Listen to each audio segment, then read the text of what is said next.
that's where you start. And now we're inside the crater of a volcano.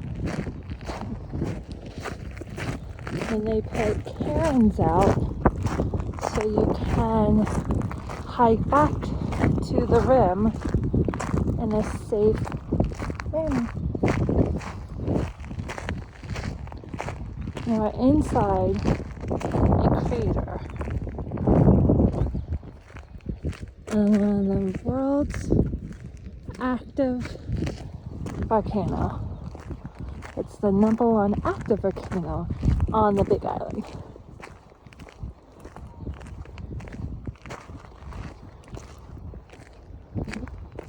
And the really cool thing is there's so much life growing.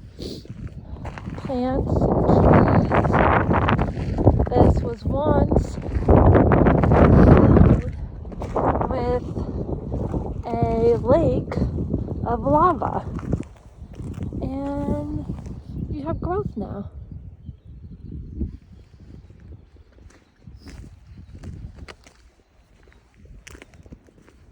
How cool is this?